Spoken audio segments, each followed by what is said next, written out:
चलो देखो, चित्तौड़ का विशाल किला पढ़ रहे थे हम लोग। पहला साका हमने कर लिया था और दूसरे साके से हमको उसको आगे देखना था। ठीक है, पहले साके की बहुत डिटेल में मैंने पूरा उसको डिस्क्राइब किया था।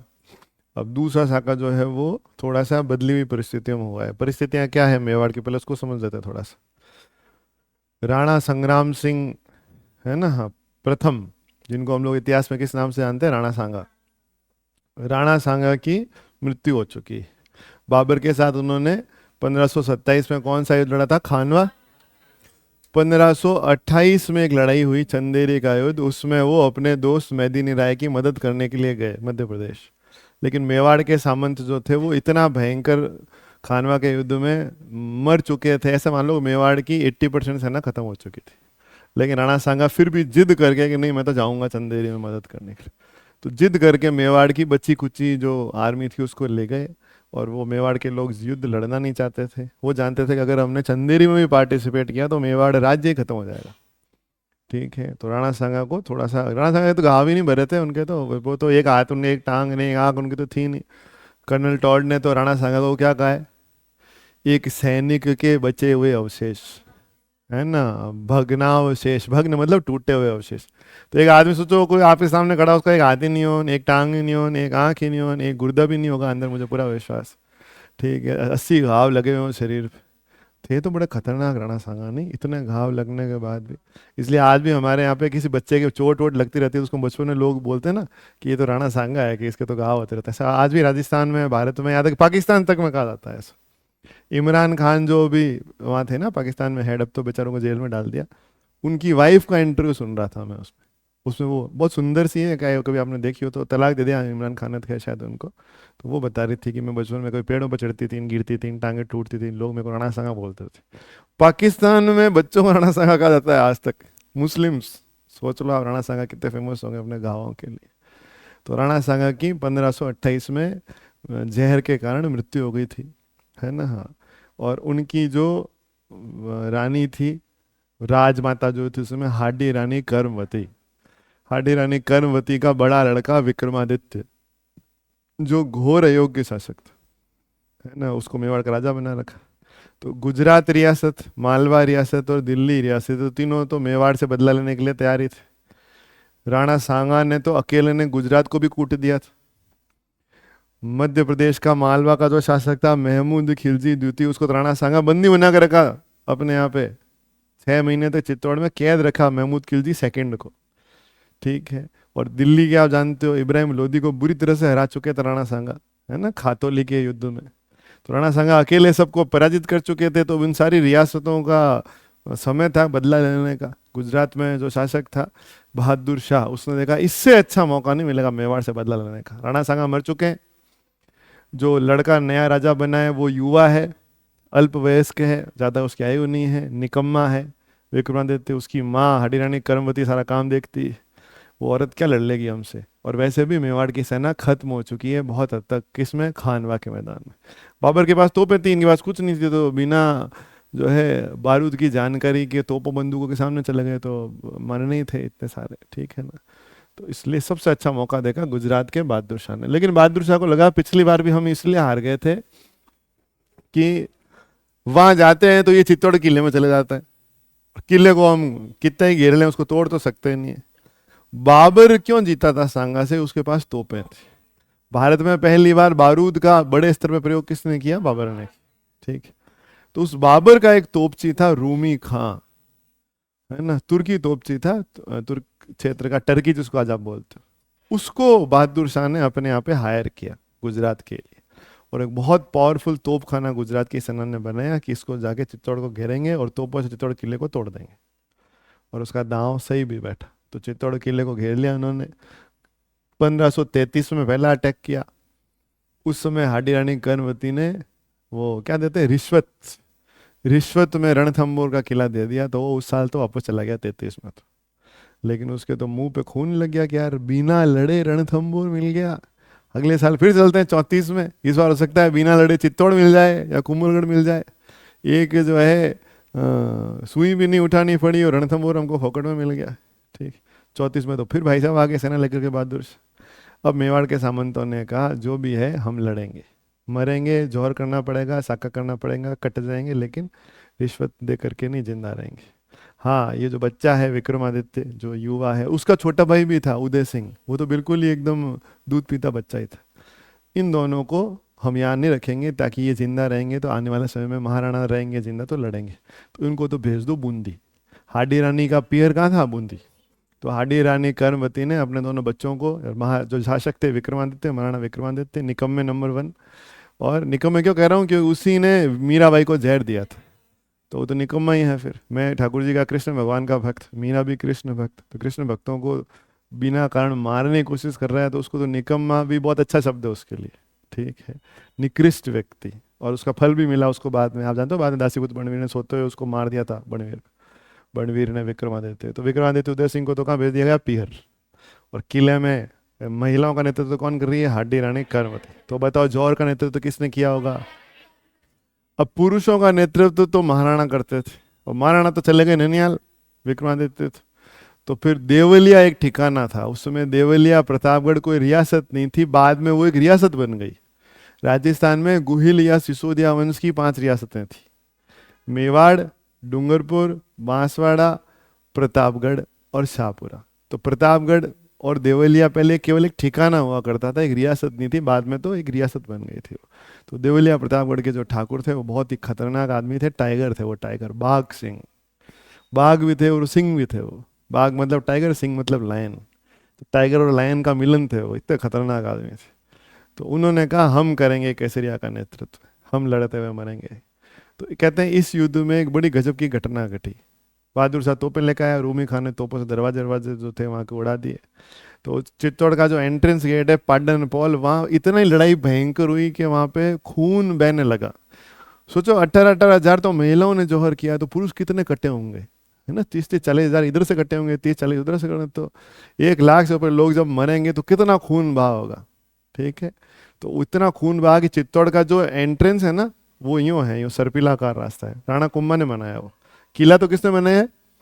चित्रांगद। लेकिन चित्तौड़ का जो सर्पिलाकार, ऐसे आप गाड़ी से जाओगे ना, तो ऐसा 1 किलोमीटर 2 किलोमीटर ऐसे गाड़ी चलती रहती खूब देर तक, चित्तौड़ ही नहीं आता है। आप सोचते हो पता नहीं इतनी कितनी देर तक गाड़ी चलती रहेगी ऊपर तक। उसमें 7 दरवाजा आता है। तो उसमें जो पहला एंट्रेंस गेट है पाडन पॉल, वहाँ भयंकर युद्ध हुआ, इतना खून बहा कि वहाँ पे इंसान खड़े खड़े फिसल रहे थे। तो एक भैंसा या पाडा जो था वो फिसल करके वहाँ गेट के अंदर फंस गया, एंट्रेंस गेट पे। अब वो पाडा जो था उसने रास्ता रोक लिया। तो मेवाड़ वाले अंदर वाले चाह रहे हैं कि पाडा यहीं फंसा रहे, उधर वाले वो चाह रहे हैं कि पाडा जो है मरा हुआ था वो बेचारा।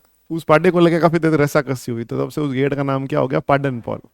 तो चित्तौड़ का एंट्रेंस गेट किसके नाम पे? पाडे के नाम पे। क्या कहलाता है? पाडन पॉल। अगर वहाँ पाडा नहीं फंसा होता और हाथी फंसा होता तो हाथी फॉल। और कौन फंस सकता है? घोड़ा तो क्या फंसेगा, घोड़ा तो इतना सा होता है। कोई मोटा होता है तो क्या बोलता है ना, देख के हाँ, गेंडा कहाँ से आएगा? आसाम में है गेंडे, राजस्थान में एक भी गेंडा नहीं है। काजीरंगा अभयारण्य से यहाँ लाया जाए गेंडा एक, बहादुर शाह के द्वारा। हाँ, मतलब इसको बोलते हैं ना, बड़ी वाइल्ड इमेजिनेशन, बड़ी वाइल्ड इमेजिनेशन है उनकी। आपकी कल्पना शक्ति अच्छी है, बहुत बढ़िया, मैं तारीफ करूंगा उसकी। हाँ, छोड़ो उसको, वापस आ जाओ। तो पाटन पॉल पे भयंकर लड़ाई हुई। उसमें लड़ते हुए कौन मारे गए?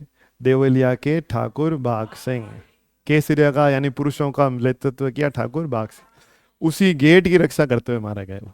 इसलिए जब मैं पहली बार चित्तौड़ देखने के लिए गया, तो वहाँ जो चित्तौड़ का गेट पाटन पॉल, मैंने कहा वहाँ रुका मैं थोड़ी देर। फिर मैंने ऐसे इमेजिन किया आपकी तरह कि यहाँ पाडा फंसा होगा, कैसा हुआ।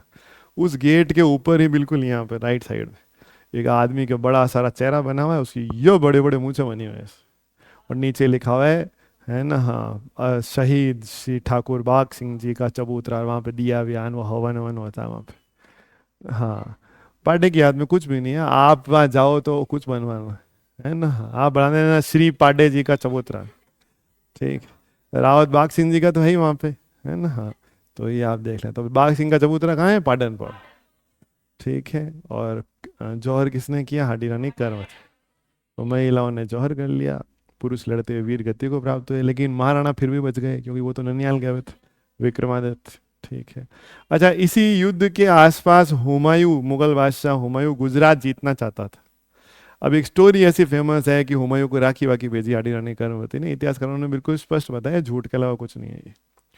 जो रानी अपने आन मान शान की रक्षा के लिए जौहर कर ले, है ना, हाँ, वो अपने दुश्मन बाबर के छोरे को, हुमायूं को मदद के लिए बुलाएगी क्या? इतनी कमजोर होती तो जौहर थोड़ी करती हैं औरतें। ठीक है, आज नहीं कर सकते आप जौहर में बोलो। अगर ऑप्शन दिया जाए जौहर और, है ना, समर्पण का, तो मुझे लगता है 2025 में ज्यादातर लोग आत्मसमर्पण करना पसंद करेंगे। हाँ, जौहर और जहर का ऑप्शन नहीं है। ठीक है, जहर से भी बहुत बुरी तरह डेथ होती है, ऐसे नहीं होती है। अभी बताऊँ क्लास के बाद कैसे होती है। ठीक है, हमारे पड़ोस में एक महिला है, उसने जहर खा लिया। गुस्से में थी वो, जो गुस्से में थी तो वो चूहों वाला जहर है ना, वो खा लिया। अब वो खाते ही उसका फिर जी घबराया बुरी तरह से। वो पूरी कॉलोनी में दौड़ी, वो ऊपर से वहां से लगा के लास्ट तक जोर जोर चिल्ला रही, मेरे को बचा लो, मेरे को बचा लो। अब क्या कर सकते हो, सोचा आपके सामने कोई ऐसा और मुंह से उसके झाग और खून निकल रहा है ऐसे। गुस्से में जहर खा तो लेता है इंसान, एकदम से मरता थोड़ी कि भाई बटन दबाया जहर कान बस मर गया। फिर बहुत मतलब बहुत तड़प तड़प के मृत्यु होती है। इसलिए जहर is not a good option. अगर अच्छे से आत्महत्या करना हो मेरे पास आओ आप, मैं आपको अच्छा ऑप्शन बताऊंगा। ठीक है, हाँ, बकवास बंद करो, पढ़ो इसको। तो जौहर जो है वो करना आसान नहीं है भाई। इन रानियों ने जौहर किया है, ये क्या किसी को राखी भेजेंगे? सत्य क्या है? सत्य ये है कि उल्टा बहादुर शाह ने लेटर लिखा था हुमायूं को कि अभी मैं काफिरों से लड़ रहा हूँ, हिंदुओं से। जब तक मैं इन काफिरों को न मार दूं तब तक तुम गुजरात पे आक्रमण मत करना। हुमायूं को जब ये लेटर मिला तो हुमायूं ने वापस लेटर लिखा कि बिल्कुल, पहले काफिरों को मारो, जब ये मर जाए तब फिर अपन लड़ लेंगे। तो हुमायूं रुका रहा जब तक बहादुर शाह ने चित्तौड़ ने जीत लिया। जैसे ही उसको न्यूज मिली कि बहादुर शाह ने चित्तौड़ जीत लिया, तत्काल हुमायूं ने मध्य प्रदेश के रास्ते कहाँ अटैक किया? गुजरात। तो बहादुर शाह चित्तौड़ में एंजॉय कर पाया कि वापस गुजरात बचाने गया? वहां पे उससे भी बड़ा तोपखाना था मुगलों के पास। बहादुर शाह बुरी तरह परास्त हुआ, गुजरात भी छूटा उसका। और जान बचाने के लिए बहादुर शाह गुजरात के दक्षिण में, आप जानते हो गुजरात के दक्षिण में क्या पड़ता है? महाराष्ट्र पड़ता है। वहाँ दमन दीव है, आपने सुना हो तो।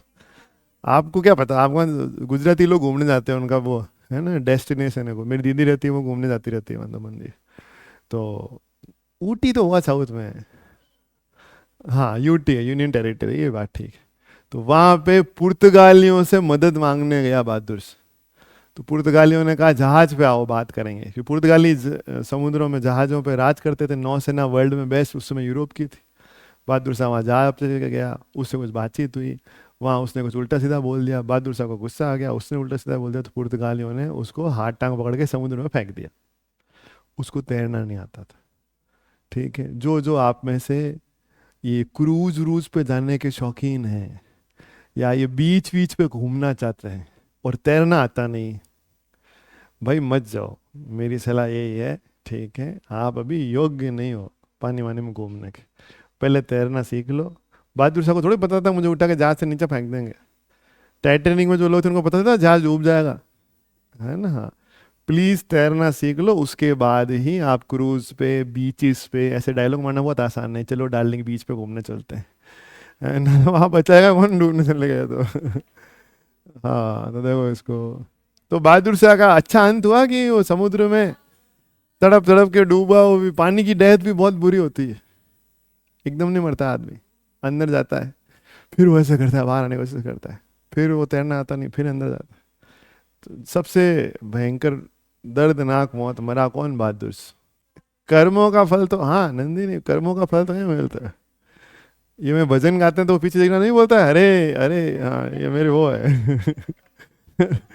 तो ये मेरे सपोर्ट में वही काम करिए। देखो, तो दूसरा सगा समझ में आ गया, पढ़ लो।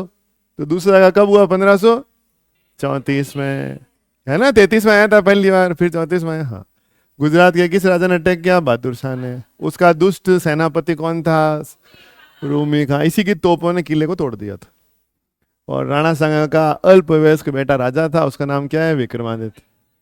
निकम्मा विक्रमादित्य। उसके समय अटैक हुआ, ये लड़ा कि ये भाग गया? हाँ, विक्रमादित्य के अल्पायु होने के कारण, है ना, वो तो चले गए अपने ननियाल। मैं तो नानो सा के घर जाऊंगा, मोटा ताजा होके आऊंगा, तुम मरो यहाँ पीछे। तो किसने नेतृत्व किया? देवलिया के ठाकुर रावत बाग से।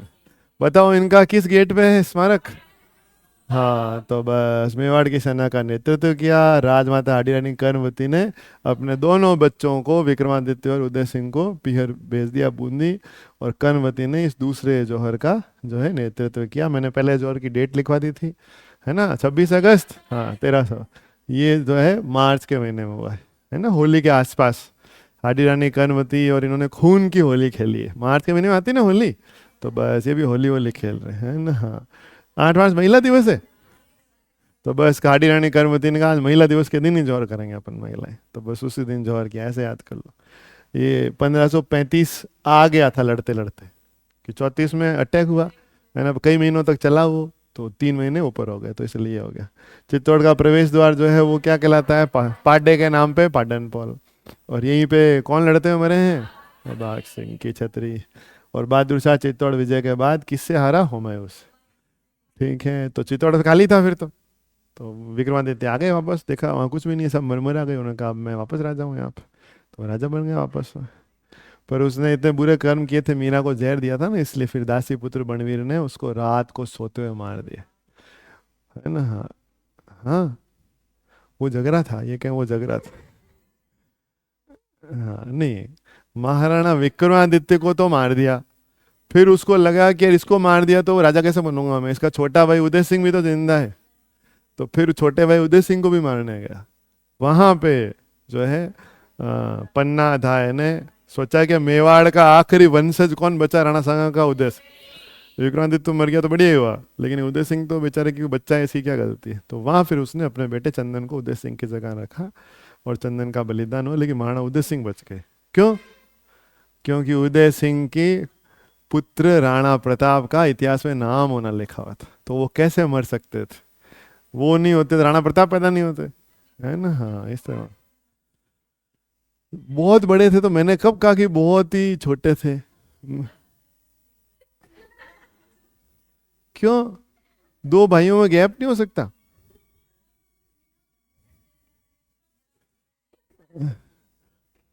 ये कह रहे हैं कि दोनों भाइयों में गैप, मतलब इनका ये कहना है कि परिवार में बच्चे जो है 1-2 साल के गैप से हो जाने चाहिए। लंबा गैप जो है वो महिला के स्वास्थ्य के लिए अच्छा नहीं है। ये थोड़ा सा परिवार नियोजन और है ना फैमिली प्लानिंग और उस दिशा में चले गए। पढ़ो इसको आगे देखो। अब देखो तीसरा साका भी देख लेते हैं, है ना। हाँ देखो, सुन लो इसकी भी स्टोरी सुन लो। आपने नोटिस किया जब पूरा इतिहास सुन लेते हैं, समझ लेते हैं, फिर उसको पढ़ते हैं तो ऐसे बहुत इजी लगता है कि अरे तो हमको ऑलरेडी आता है ना। हाँ, फिर मजा आता है। हाँ, तो बस वही तो बात। देखो इसको, इसका मतलब क्या है, हम सब मूलतः स्टोरी लवर्स हैं। हमको सबको बचपन से नींद ही कब आती थी, जब कोई अच्छी अच्छी कहानियां सुनाता था। तो अच्छा टीचर वही है जो एक अच्छा स्टोरी टेलर, है ना। If you want to become a good teacher you should know the art of story telling, है ना। हाँ, तो सुनो एक कहानी और सुनो फिर। ठीक, अब आ गया कौन सा साका, तीसरा साका। इस समय क्या स्टोरी चल रही है, इस समय महाराणा उदय सिंह शासक हैं। उनके पुत्र कौन है, महाराणा प्रताप। वो तो क्या है, वो तो राजकुमार है। महाराणा उदय सिंह जो हैं ये वही शासक हैं जिन्होंने, अकबर ने उनको भेजा कि भाई मेरी अधीनता मान लो, उन्होंने मना कर दिया। अधीनता तो मानी नहीं मानी। अकबर का सबसे बड़ा दुश्मन है मध्य प्रदेश के मालवा का अफगान बाज बहादुर, पठान है वो। अकबर ने उससे मालवा छीन लिया, तो भाग के किसके दरबार में छिप गया, उदय सिंह के। अकबर को पता चला मेरे दुश्मनों को शरण दे रहा है उदय सिंह, एक तो अधीनता भी नहीं मान रहा है, फिर दुश्मनों को भी शरण दे रहा है। फिर अकबर ने अटैक किया मेड़ता के ऊपर। मेड़ता के शासक कौन थे, जयमल मेड़तिया। वो भी भाग करके किसी शरण में चले गए, महाराणा उदय सिंह। तो अकबर ने कहा मेरे हर दुश्मन को शरण दे रहा है मेवाड़, अधीनता नहीं मान रहा है मेवाड़, टैक्स नहीं दे रहा है मेवाड़, अब मैं मेवाड़ की ईंट से ईंट बजा दूंगा। महाराणा उदय सिंह ने कहा कि ठीक आजा भाई, है ना, हम तो अधीनता नहीं मानेंगे।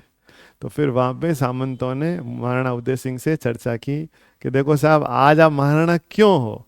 उदय सिंह ने कहा क्योंकि हम योग्य हैं। कि नहीं नहीं नहीं नहीं, आप महाराणा इसलिए हो कि दूसरा जब साका हुआ था उस समय आपको पीर भेज दिया गया था, तो आप जिंदा रह गए तो आप महाराणा बन गए।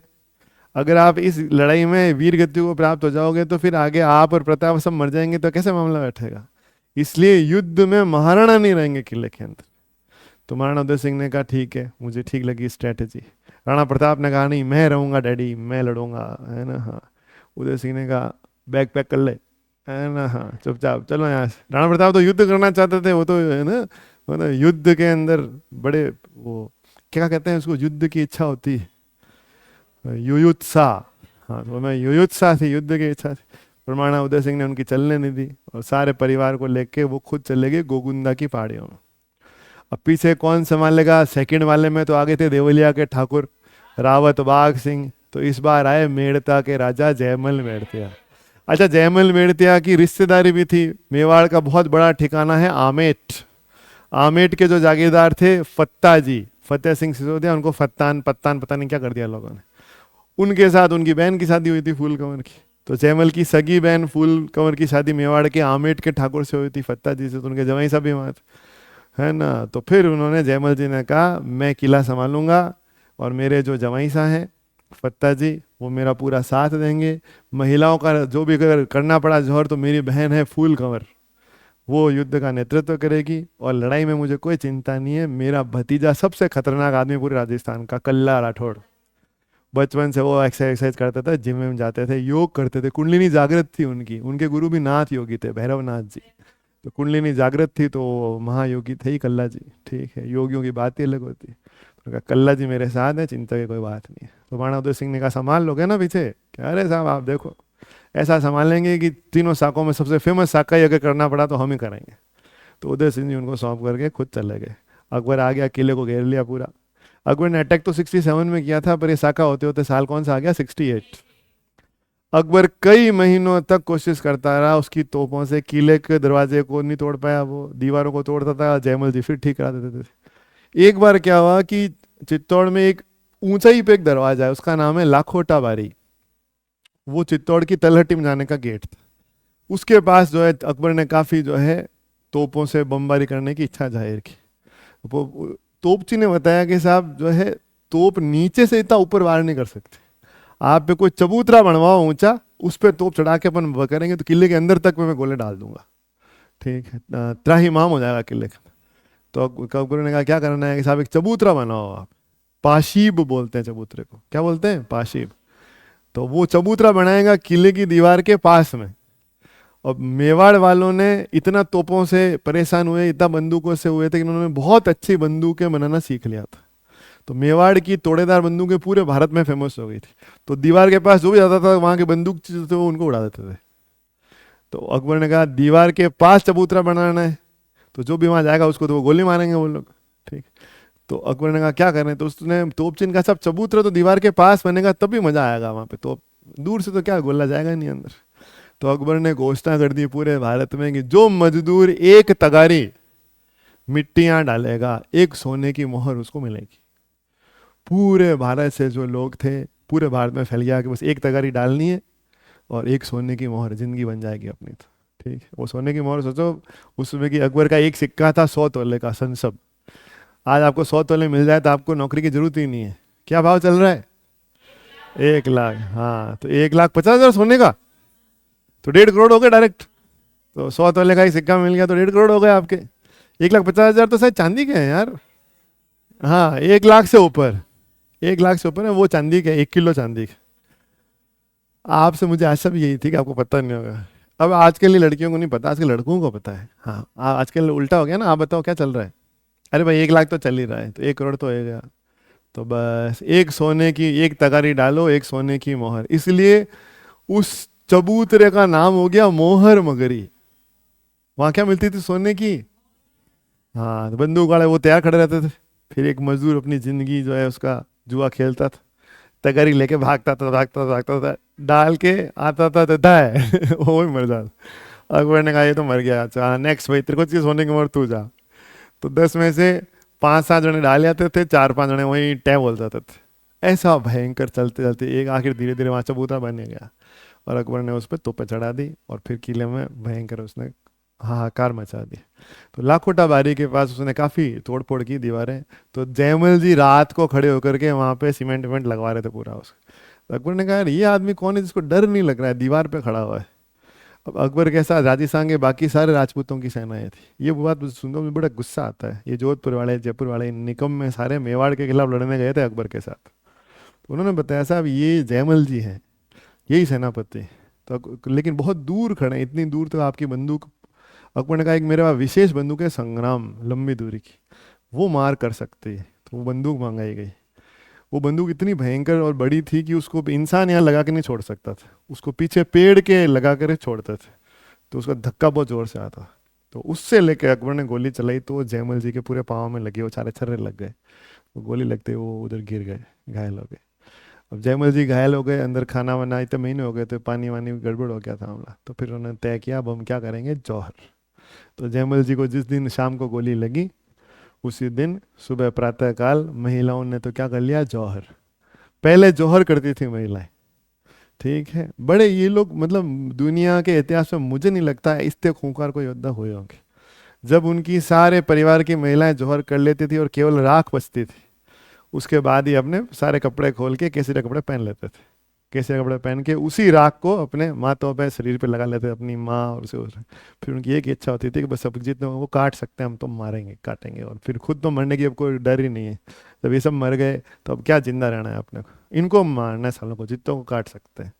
उस भाव से फिर वो लोग लड़ने के लिए निकलते थे, है ना। उनके केवल मन में नफरत और गुस्सा होता था।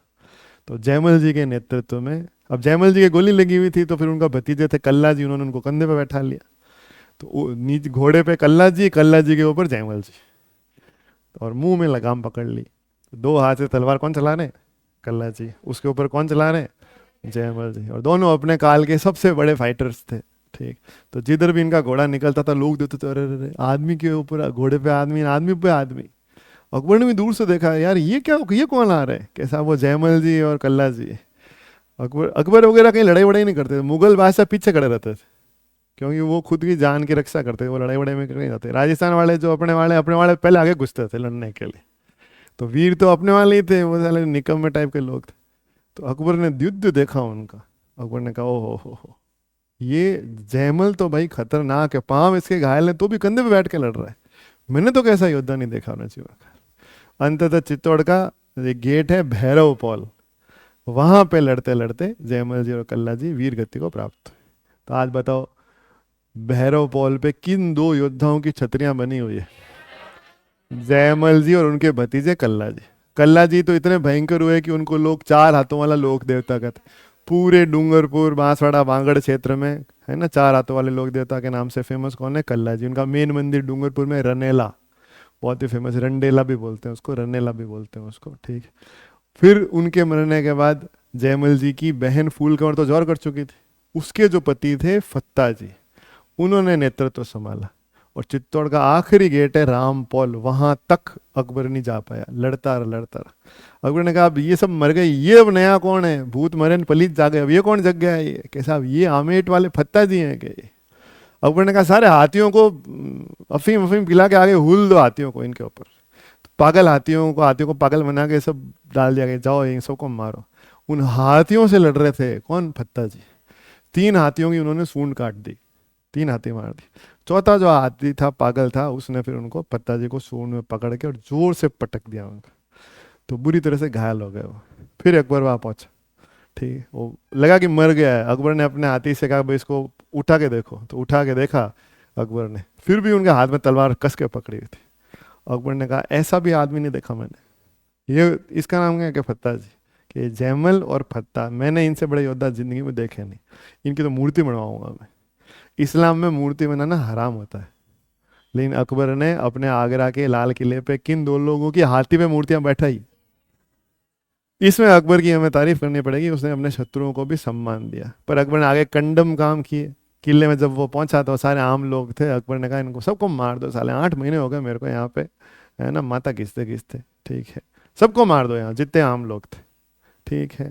उस समय के किसान जो थे वो सब एक नेतृत्व लेके अकबर के पास एक दल मिलने के लिए आया, और उन्होंने खूब समझाया अकबर को कि साहब हम किसान हैं, हमारी लड़ाई को लेना देना नहीं है, हम ये हैं। 1 घंटा समझाया अकबर को। लास्ट में अकबर ने ये कहा मुझे तुम्हारी बात ठीक नहीं लगी, पहले तो इनको मार दो और बाकी बच्चों को सबको मार दो। तो एक भी इंसान जीवित नहीं रहा उस किले के अंदर, ठीक है। सब लोगों को 2 दिन तक कत्लेआम चला, वहाँ 2 दिन तक ढूंढ ढूंढ के मारा गया।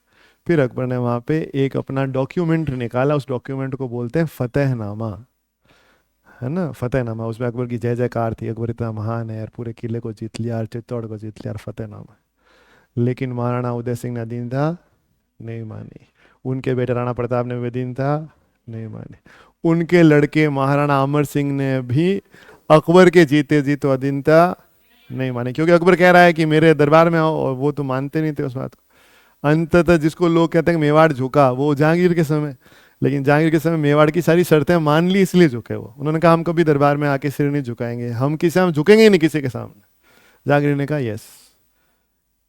बेटी की शादी नहीं करेंगे किसी मुसलमान से, जहांगीर ने कहा यस।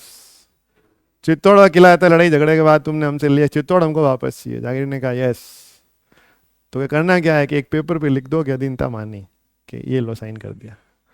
तो वो नाम मात्र की है, उसमें भले खुश हो जाओ, कोई खुश होना हो तो ठीक है। मेवाड़ वाला इतिहास बड़ा खतरनाक है, ठीक है ना। ये देखो दूसरा के साथ तीसरा भी कर लिया हमने, पढ़ लेते हैं इसको भी, तीसरा साका। ठीक। तो कब हुआ ये साका? 1568।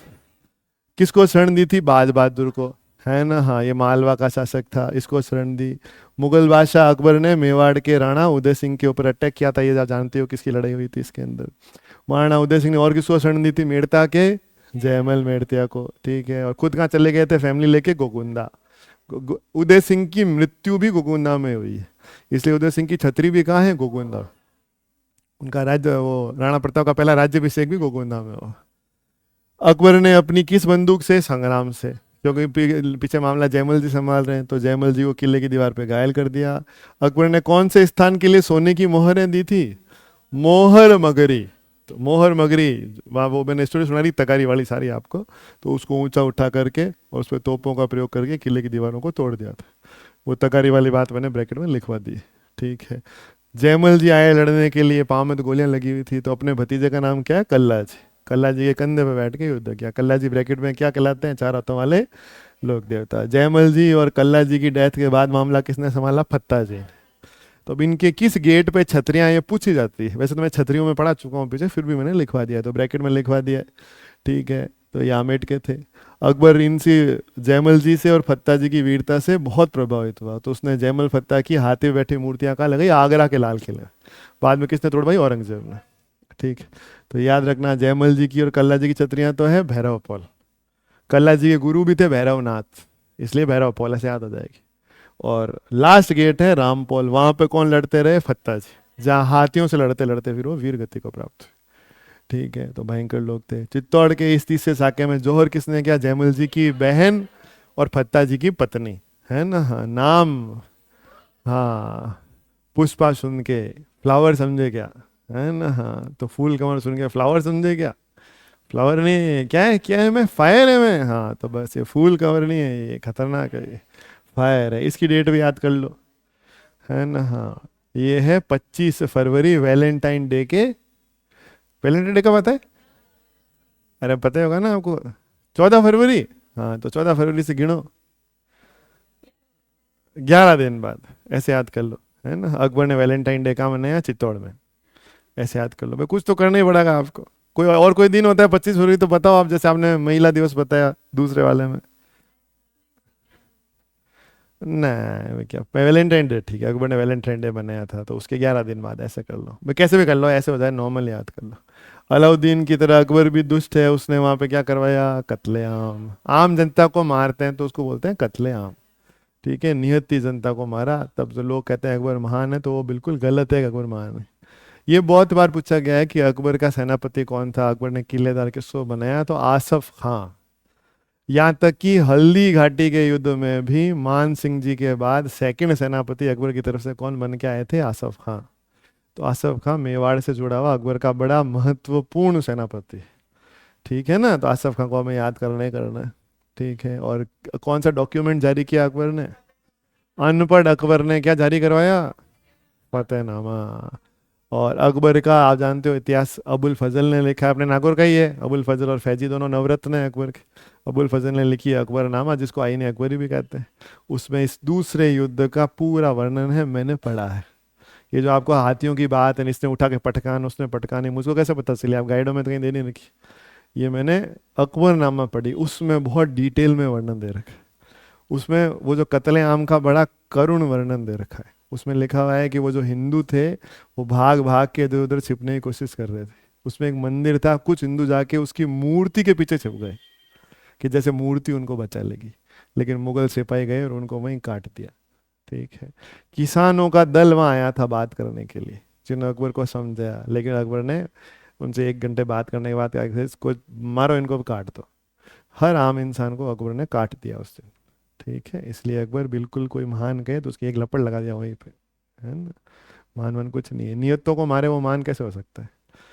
चबूतरे पे तोपे चढ़ाते हैं, उस चबूतरे को क्या बोलते हैं? पाशीब। क्या बोलते हैं? पाशीब। एक शब्द और याद कर लो, वो है साबात। साबात जैसे मैं बताऊं आपको, जैसे ये नोट से बता देता हूँ। ये नोट्स है ना, ये नोट्स, ये ऐसा मैंने नोट्स से अपने आप को बचा लिया, ऐसे बचा लिया ना, तो इसको बहुत बड़ा कर दो तो भैंसे की खाल से ऐसा बड़ा सारा गुफा जैसा साबात बनता था। उसके ऊपर आप कितनी गोली मारो, गोली अंदर नहीं आती थी। और उसको उठा करके, और मुगल सिपाही कहाँ पहुंच गया? किले की दीवार के पास। ऐसे जाते थे तो वो गोली मार देते थे। तो ऐसे इसको उठा लिया, इसमें 10-15 लोग उसको उठा लेते थे, भैंसे के गुफा सा होता था, और ऊपर गोली मारते थे, कुछ होता नहीं, किले दीवार के पास जाके उसको खोद देते थे दीवार को, अंदर बारूद भर के उसको उड़ा देते थे। तो अपने आप को साबुत रखना है कि टुकड़े टुकड़े करवाने हैं? साबुत रखना है तो क्या बनाओ? साबुत रखना है तो साबात बनवाओ। तो साबात समझ में आ गया। तो पाशीब तो बता दिया चबूतरा, और साबात क्या है? ये भैंसे की खाल से बना हुआ गुफानुमा। इसके लिए अकबर ने वहां 200 भैंसे कटवाए, और 200 भैंसों को कटवा के उनकी खाल से क्या बनवाया गया? साबात। भैंसा काफी युद्ध में काफी काम आ रहा है, कहीं फंस रहा है भैंसा, कहीं भैंसे की खाल से कुछ हो रहा है ना। हाँ हाँ, पाडा, भैंसा इस पाडा, है ना। हाँ। तो भैंसे की खाल से गुफा जैसा साबात बन के दूर के सिपाहियों की मार से बच सकते हो, दीवार तक पहुंच के उसको खोद के बारूद भर सकते हो। ठीक है ना। तो ये है, ये अपन ने कौन सा पढ़ लिया? चित्तौड़ का दूसरा शाखा भी पढ़ लिया है, तीसरा भी पढ़ लिया है। कितना रह गया है? करवा दूं पूरा? मैं साइंस की क्लास नहीं लूंगा फिर आज। हाँ, इसको कंप्लीट करा देता हूँ, क्योंकि इसको लंबा खींचने का कोई मतलब नहीं है, है ना। हाँ, वैसे आज मैंने खाना वाना भी खाया नहीं, मैं डायरेक्ट मार्केट से आया हूँ। तो ये क्लास लेता हूँ मैं एक आपकी, आधा घंटा और बैठे रहो, देखते हैं उससे आपके पता चलेगा चित्तौड़ के लोगों की तरह आप में कितना दम है ना। हाँ, देखो, सीधे बैठो, पहले सीधे बैठ जाओ। ये आधे घंटे बोलते कई लोग आधे टेढ़े पसरने के मूड में आ गए, नंदिनी के हाथ से तो पेन वेन छूट रहे हैं, उठाओ उसको। हाँ, अब देख लेते हैं, चित्तौड़ का इतिहास हो गया हमारा। अब चित्तौड़ का किला देखने जाओगे कल को आप, घूमने जाएंगे ना, युवराज जी शादी के बाद कहाँ घूमने जाएंगे? है ना। हाँ, क्या अपनी वाइफ कहेगी वहां चलो वहां चलो, तो ये क्या सुनाएंगे?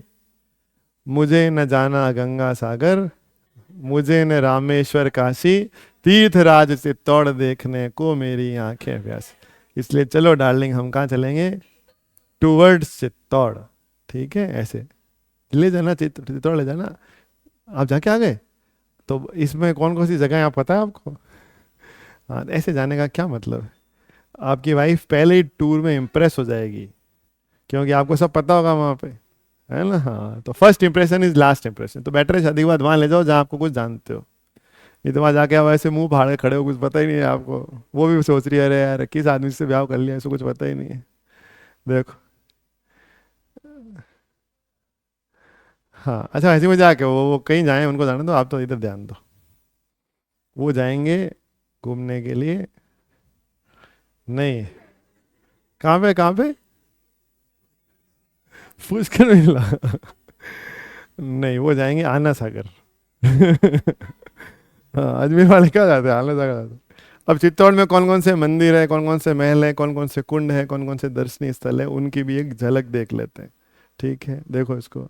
चित्तौड़ दुर्ग के प्रमुख आकर्षण है। पहले तो ये किला किसने बनाया? तो ये तो हम जानते ही हैं, चित्तौड़ किला बनाया था चित्रांगद मौर्य ने, ये तो हमने पहले ही पढ़ लिया था। लेकिन ये किला तो बहुत पहले का है ना, तो बाद में इतने साल राज करते गए तो किले को भी तो टूट फूट होती है, मरम्मत की जरूरत होती है, इसमें नए निर्माण की जरूरत होती है। तो जब मेवाड़ के शासक बने महाबली महाराणा कुंभा, आप जानते हो ना, राजस्थान के स्थापत्य के पिता कहलाते राणा कुंभा। 32 किले अकेले कुंभा ने बनाए। चित्तौड़ का सबसे सुंदर जो इमारत है विजय स्तंभ, वो कुंभा जी के बनाए। तो कुंभा जी जैसा महान वीर और इतना ज्ञानी आदमी, और पैसा था कुंभा जी के पास, वीर योद्धा भी कुंभा जी, दिमाग भी उनके पास, महान शिल्पी मंडन। तो कुंभा जी ने कहा अब चित्तौड़ का पुनर्निर्माण करवाना पड़ेगा। तो चित्तौड़ क्या था, इतना उबड़ खाबड़ था कि ऊपर तक केवल घोड़ा जाता था, कोई गाड़ी या रथ वथ नहीं जाते थे उसमें, पैदल जाना पड़ता था या घोड़ा जाता था। तो उन्होंने कहा यार हमारी राजधानी तक लोगों को जाने में प्रॉब्लम होती, बैलगाड़ी रथ वगैरह, बैलगाड़ी वगैरह में सामान जाता था, वो तो जानी चाहिए ऊपर कम से कम। तो पूरा सर्पिलाकार एक दर रास्ता यहाँ जो है कई किलोमीटर लंबा, वो पूरा रथ मार्ग कहलाता है। वो किसने बनाया? कुंभाजी ने। और फिर पुराने दरवाजे सब गड़ गए थे, तो कुंभाजी ने नया रथ मार्ग बना के और नए नए 7 दरवाजे बनाए। तो चित्तौड़ का एक तरह से मान लो पुनर्जीवन चित्तौड़ को किसने दिया है? कुंभाजी। तो चित्तौड़ के आधुनिक निर्माता कौन है? कुंभा। और वैसे चित्तौड़ का निर्माता चित्रांगद मौर्य। आगे समझ में बात? कुंभा का शिल्पी कौन था? मंडन। तो मंडन से बनवाए। तो मंडन ने कई किताबें लिखी, उस मंडन खुद ही लिखता है कि कुंभा जी के समय में ये सब बना है, तो हम उसको जुटला नहीं सकते उस समय का उस। तो प्रसिद्ध वास्तुकार मंडन के अनुसार कुंभा जी ने, जो असली नाम तो क्या था? चित्रकूट, उसको इतना सुंदर बना के विचित्रकूट बना दिया। तो चित्रकूट को क्या बना दिया इन्होंने? विचित्रकूट, मतलब उसमें विस्तार किया, काफी नए निर्माण किए। इसलिए कुंभा जी को चित्तौड़ दुर्ग का आधुनिक निर्माता कहते हैं। आगे समझ में बात? राणा कुंभा ने यहाँ कौन कौन सी सुंदर इमारतें बनवाई? तो मैंने पीछे एक टॉपिक पढ़ाया है स्थापत्य के अंदर, राजस्थान के स्तंभ और मीनारें। वह मैंने पूरा विजय स्तंभ डिटेल में पढ़ा है। अब मैं इसलिए विजय स्तंभ वापस नहीं पढ़ाऊंगा यहाँ पे। तो जिसको विजय स्तंभ पढ़ना है, राजस्थान के स्तंभ और मीनार चैप्टर में मैं पूरा पढ़ा रखा। तो इसमें विजय स्तंभ या कीर्ति स्तंभ कुंभा जी की सबसे बड़ी देन है ना। तो मैंने ब्रैकेट में लिख दिया है, विजय स्तंभ को वहाँ पढ़ लें। श्रृंगार चंवरी मंदिर, कुंभा जी की बेटी थी रमाबाई। रमाबाई को शादी के लिए एक मंदिर पसंद आ गया जो कि जैन मंदिर था शांतिनाथ का। तो वहाँ पे उनकी चंवरी सजाई गई, उसका श्रृंगार किया गया। तब से उसका नाम शांतिनाथ मंदिर से चेंज हो गया, क्या हो गया? श्रृंगार चंवरी। किसका ब्याह हुआ? रमाबाई का। तो ये तो दूसरा श्रृंगार चंवरी बनवाई इन्होंने। कुंभा जी भगवान विष्णु के भक्त थे, तो उन्होंने भगवान विष्णु का मंदिर बनाया कुंभ श्याम, जिसको बाद में मुस्लिम आक्रांताओं ने मेन मूर्ति तोड़ दी। अभी वहाँ उस मंदिर की दीवार पे एक विशाल मूर्ति बनी हुई है, वो वराह अवतार की मूर्ति। तो लोग अंदाजा लगाते हैं दीवार पे इतनी बड़ी वराह मूर्ति है, तो अंदर भी वराह मूर्ति ही रही होगी। अब ये अपन नहीं जानते कौन सी रही, अंदर वाली टूटी हुई मूर्ति, कुछ नहीं, खाली पड़ा है अंदर। तो हम मानते हैं कुंभ श्याम मंदिर वराह अवतार का विष्णु भगवान का मंदिर था। तो कुंभ श्याम मंदिर, ये भी मैंने डिटेल मंदिरों में पढ़ा है। चित्तौड़ का पूरा सर्पिलाकार सांप की तरह ऐसा रथ मार्ग और इसके 7 जो प्रवेश द्वार हैं वो भी किसने बनवाए? राणा कुंभा ने। तो 7 दरवाजों के नाम भी पता होने चाहिए, तो दरवाजों के नाम देख लो। 7 दरवाजों में पहला पता है ना, पाडन पॉल। ये पाड ल भी आता है बुक्स में, पाड न भी आता है। पाडल पॉल आए तो भी यही है, पाड न आए तो भी यही है। ठीक है, तो ये प्रथम दरवाजा है, सबसे ज्यादा ये पूछा गया है। और यहीं पे दूसरे शाखा में कौन वीर गति और आप तो रहते हैं रावत। तो इनकी बड़े बड़े मूछ है, वहाँ बड़ा सारा इनका स्मारक बना हुआ है, देख के आना। भैरव पॉल पे कौन लड़ते हुए वीर गति प्राप्त हुए थे? जयमल जी और उनका भतीजा कल्ला जी। वहाँ इन दोनों के मंदिर बने हुए हैं, छतरी जैसे हैं लेकिन सुंदर मंदिर, वो देखना। बाकी भाई हनुमान पॉल, गणेश पॉल, ये जोर्डन पॉल, ऐसे अजीब नाम कई बार पूछ लेते हैं, जो जोड़ता है इसलिए जोर्डन पॉल। और लास्ट गेट लक्ष्मण पॉल और लास्ट गेट राम पॉल। यहाँ कौन वीर गति को प्राप्त हुए थे? फत्ता जी। तो फत्ता जी का जो स्मारक है वो वहाँ बना हुआ है। ठीक है, पुराने समय का, चित्रांगद के समय का एक दरवाजा और है सूरज पॉल, वो टूट फूट गया बुरी तरह से, है ना। तो वो भी एक है, मैंने ब्रैकेट में लिखवा दिया। अब यहाँ के प्रमुख मंदिरों को देख लेते हैं हम, है ना। राणा कुंभा जो थे, राणा कुंभा की बेटी की नाम क्या था? रमाबाई। उसकी शादी एक शांतिनाथ के जैन मंदिर में हुई, लेकिन वहाँ पे उसकी शादी का चंवरी बनी। शादी में वो विवाह मंडप होता है ना, चंवरी, कईयों की तो बन गई होगी चंवरी, आप में से चंवरी बनी थी ना? आपकी बनी थी चंवरी? क्या लगाए थे? 4 खंबे। हाँ, फिर बीच में आपने आग जला करके और चक्कर लगाए होंगे, है ना। हाँ, तो बस 4 खंबे लगा दो, बीच में आग जला दो, आग जला के लड़का लड़कियों को बोलो इन चक्कर काटो। 7 एक चक्कर काटते, फिर उसके बाद जिंदगी भर के लिए वो साथ, जिंदगी भर के लिए क्या, अगले 7 जन्मों के लिए भी साथ। ठीक। ट्रेन की 2 पटरियों की तरह मिलेंगे कभी नहीं, लेकिन साथ साथ चलना है। ठीक है, हाँ, तो ये ऐसा चल रहा है और भारत में चल भी रहे, निभ भी रहे भारत में। ठीक है, कितने मैं देखा पति पत्नी आपस में लड़ते रहते हैं, लेकिन बुढ़ापे तक साथ रहते हैं, कोई प्रॉब्लम ही नहीं। लड़ पीट करके वापस शाम को फिर वापस प्रेम हो जाता है। तो श्रृंगार चौरी मंदिर कुंभा की किस बेटी का है? रमाबाई का। तो मूलतः जैन मंदिर था, शांतिनाथ का मंदिर था। अब इस मंदिर को बनाया किसने था, उसका नाम भी कभी पूछ ले तो कुंभा जी के समय इसका जीर्णोद्धार उन्हीं के आदमी ने करवाया था, जैनी था, बेल का। अरे वो बेल का है ना। हाँ, कितना इनाम रखिए रे सरकार हमारे ऊपर। है ना। तो बेलका ने क्या बनाया था? श्रृंगार चौरी मंदिर। ठीक है, एक वो बहुत बड़े संत थे जैन धर्म के वहाँ पे, आचार्य जिनसेन सूरी, उनके सम्मान में बेलका ने बनाया। याद हो जाएगा बेलका? ठीक है, तो ये देख लेना। कालिका माता मंदिर, ये भी इस्लामिक लोगों ने तोड़ दी मूर्ति। सूर्य मंदिर था, मूर्ति तोड़ दी सूर्य देव की। तो ये भी मैंने मंदिरों में पढ़ा है। राजस्थान का सबसे पुराना सूर्य मंदिर चित्तौड़ का कालिका माता। बाद में मेवाड़ के महाराणाओं ने सोचा अभी खाली पड़ा है तो यहाँ माता जी का मंदिर बना देते। वहाँ भाटे पे तो लगा हुआ है सूर्य मंदिर, डेट के अनुसार सबसे पुराना सूर्य मंदिर राजस्थान का, लेकिन यहाँ सूर्य देव की मूर्ति मुस्लिम आक्रांताओं ने तोड़ दी। अब अलाउद्दीन, अकबर, उसके बाद अब इतने मुगल बादशाहों के कंट्रोल में रहा ना, हाँ, तो फिर तोड़ ताड़ दी उन्होंने मूर्तियां सबने। ठीक, तो बस, तो कालिका माता मंदिर मूलतः क्या था? सूर्य मंदिर, है ना, राजस्थान का सबसे पुराना सूर्य मंदिर। वहाँ बाकायदा वो लगा हुआ है पत्थर पे शिलालेख कि कोई राजा मान भंग ने इसको बनवाया था, बाद में इस्लामिक आक्रांताओं ने इसको तोड़ दिया, इसलिए बाद में मेवाड़ वालों ने यहाँ किसकी मूर्ति लगा दी? काली माता की। तब से ही सूर्य मंदिर क्या हो गया? कालिका माता मंदिर। आ गया समझ में? हाँ ठीक है। उसके बाद देखो तीसरा मंदिर और देख लेते हैं। कौन सा मंदिर है? तुलजा भवानी। मैंने बताया था मंदिरों में उदासी पुत्र बणवीर ने एक तुला, वो तुला नहीं होती है, हाँ हाँ, तुला दान दिया था। एक तरफ तुला में तराजू में, एक तरफ वो खुद बैठा, नहीं तरफ उसके भार के बराबर सोना दान में दिया। उस तुला से दान में दिए हुए सोने से बना है, इसलिए तुलजा भवानी। और शिवाजी महाराज की कुलदेवी का नाम भी क्या है? तुलजा भवानी। तो मैं मराठे भी इनको मानते हैं तुलजा भवानी को। तो तुलजा भवानी मंदिर बहुत ही फेमस है, दासी पुत्र बणवीर ने दिया था और शिवाजी महाराज से भी जुड़ता है। अभी बताया था कुंभा जी ने अपने भगवान विष्णु के सम्मान में क्या बनाया? कुंभ श्याम मंदिर की जो दीवारें हैं वही बना हुआ है मीरा मंदिर। उसके सामने बनी हुई रैदास जी की छतरी, मीरा के गुरु थे ना रैदास जी, उनके चरण चिन्ह बने हुए हैं। तो कुंभ श्याम मंदिर में कुंभ श्याम मंदिर, उसी दीवार के परिसर में मीरा मंदिर, उसके सामने रैदास जी की छतरी। तो इस तीनों साथ ही हो जाएगी। तो कुंभ श्याम मंदिर भी हो गया, उसी परिसर में मीराबाई का मंदिर भी हो गया, और उसके सामने उनके गुरु रैदास जी की छतरी भी हो गई, है ना। मंदिर मंदिर कर लेते हैं, महल फिर अपन कल करेंगे। 27 देवरी मंदिर कुछ नहीं है, छोटे छोटे 27 जैन मंदिर बने हुए। 7 और 20, 20 और 7 27, तो छोटे छोटे 27 मंदिर को देवरियां बोलते हैं। तो 27 देवरियां बनी हुई जैन धर्म से संबंधित, तो ये भी इंपॉर्टेंट है। समिंदेश्वर मंदिर की स्टोरी तो हम जानते हैं। मेवाड़ पे अधिकार हो गया था मालवा के परमारों का, राजा भोज ने बनाया त्रिभुवन नारायण मंदिर। त्रिभुवन नारायण मंदिर इन मेवाड़ वालों से छीन के कब्जा करके बनाया, इसलिए बाद में जब मेवाड़ वालों का फिर कब्जा हुआ चित्तौड़ पे, तो उन्होंने उस त्रिभुवन नारायण मंदिर की केयर नहीं किया था, हमारे दुश्मनों का बनाया। शिव मंदिर है तो तोड़ा नहीं, केयर नहीं की, क्योंकि दुश्मन का बनाया हुआ था। लेकिन बाद में महाराणा मोकल बड़े दिल के आदमी थे, मोकल जी ने कहा नहीं नहीं, शिव जी का मंदिर है, भले दुश्मन ने बनाया शिव जी का मंदिर। हम मेवाड़ वाले कौन है? शैव। हमारे कुल देवता कौन है? भगवान शिव, एकलिंग नाथ जी। तो उन्होंने फिर उस त्रिभुवन नारायण मंदिर को सही करा के उसका नाम रख दिया समिंदेश्वर मंदिर, और जनता उसको मोकल जी ने बनाया, इसलिए मोकल मंदिर भी कहते। तो असली नाम त्रिभुवन नारायण मंदिर, बाद में हो गया समिंदेश्वर मंदिर। आम जनता कहती है मोकल जी का। ठीक है, तो समिंदेश्वर मंदिर ही त्रिभुवन नारायण मंदिर है, और इसी को लोग क्या कहते हैं? मोकल मंदिर। मेवाड़ के सिसोदिया वंश की कुल देवी कौन है? बाण माता। तो बाण माता का मंदिर तो हो गई होगा, मेवाड़ वालों कुल देवी का मंदिर तो हो गई चित्तौड़ में। तो मेवाड़ वाले अपने जो भी जात वात देते हैं, अपने सारे वो देते हैं ना, बच्चे को ले जाते हैं, चोटी वोटी काटते हैं, हाँ, मुंडन वुंडन, वो सब वही होता है बाण माता मंदिर।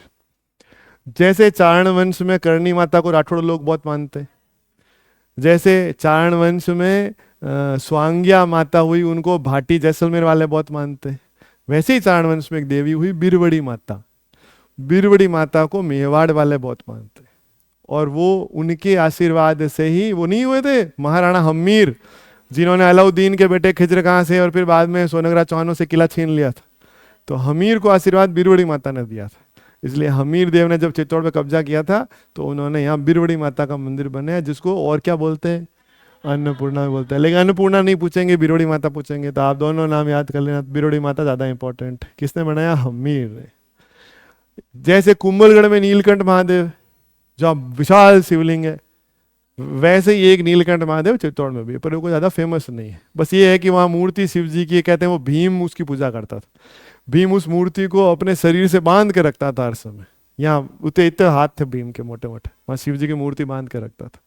तो वो नीलकंठ महादेव है, ऐसा कहा जाता है, ऐसी कथा आती है। तो नीलकंठ महादेव कौन से हैं? भीम जिसकी पूजा करता है। इसके अलावा महाराणा रतन सिंह ने बनाया रत्नेश्वर मंदिर, रत्नेश्वर कुंड वुंड, वो भी बनाया हुआ, वो इतना इंपॉर्टेंट नहीं है। इतना ठीक है।